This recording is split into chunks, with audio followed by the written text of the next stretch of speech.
am pleased to be able to share with you also things from the new issue of cc&d magazine, which is called About the Arts.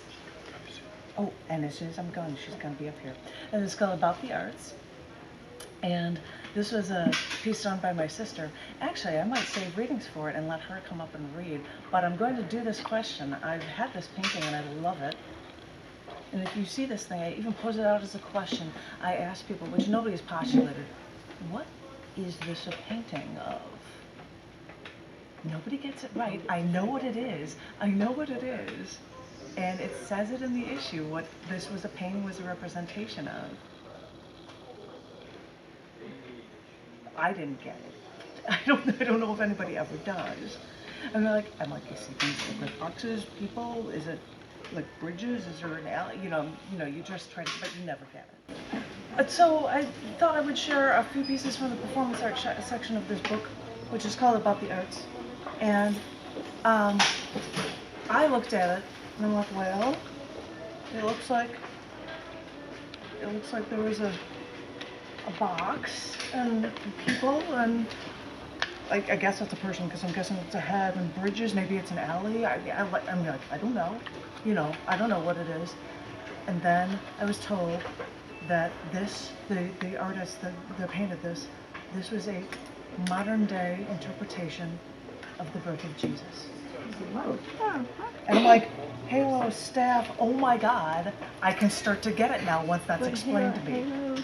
It's just an interpretation of, And that's cool. And I'm like, wow. And so I was like, can I keep this? And I have this upstairs. I'm like, About the Arts, I want to have this. This is the coolest previous thing. That is cool.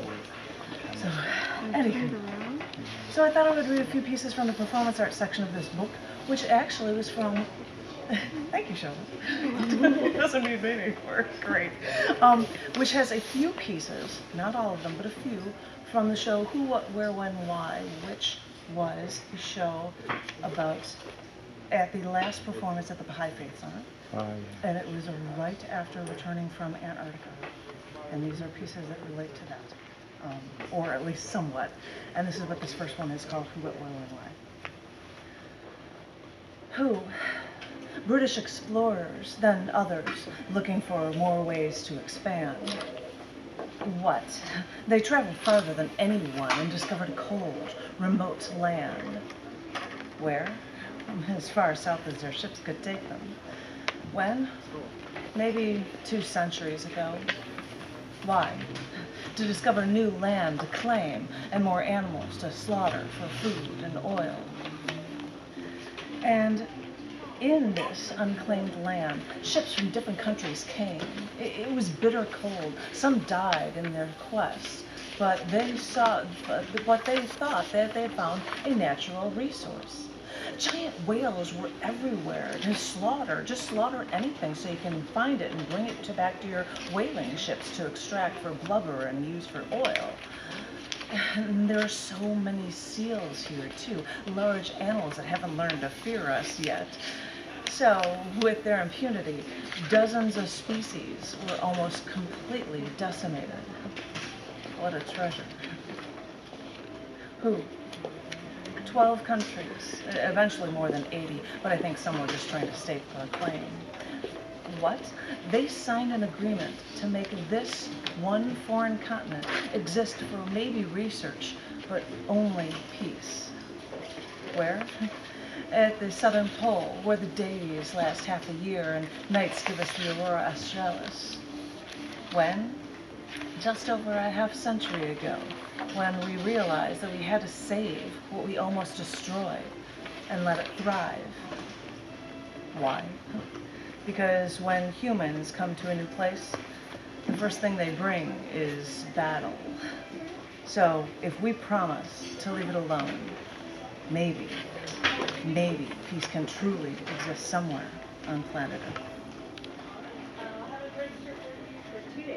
This is my favorite poem to do. And I don't have a picture of my jumping penguins to share with it, but I'm going to do this in Chicago when I visit there in September. This one's called Ocean's Call to Dive. The gentoo penguins run down the mountain to the rocky edge overlooking the Southern Ocean. They get in a single file line at the edge. One jumps in, and then another, and then another, and then a dozen more. And the last penguin in the line gets to that edge after all the other penguins dove into the Southern Ocean. The last penguin steps back and forth on his feet in place, turns around, looks at the mountain, turns back to the water, rocks once, steps in place twice, looks back again, but then turns to the salt water and dives in. I just went through the photos. There were 800 pictures of penguins. Oh, it was crazy. I'm like, in the snow, you had to jump through, like, step and you'd fall in 2 or 3 feet, and I'm like, I'm just sitting in place and letting the penguins come to be, come to the water. This one was called Underwater and Swimming.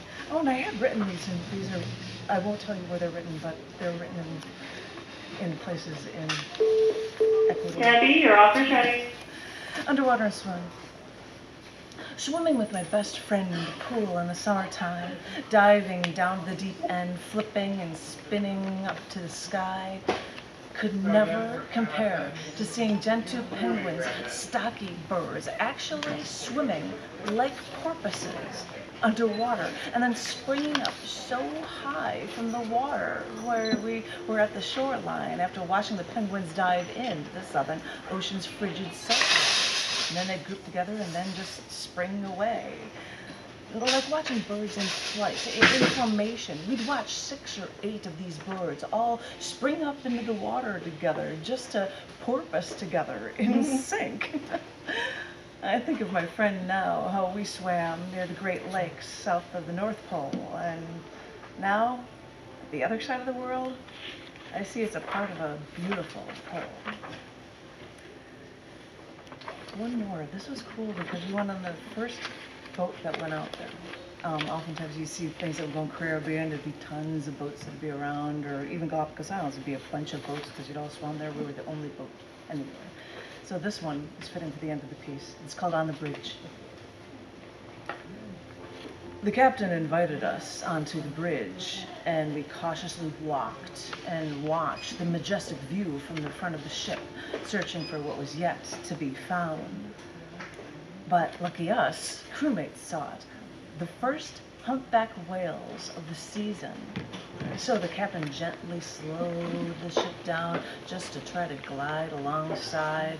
And maybe the whales were as curious as we, because after a few minutes of gliding, 3 humpback whales came along beside, trying to learn what we might be hiding.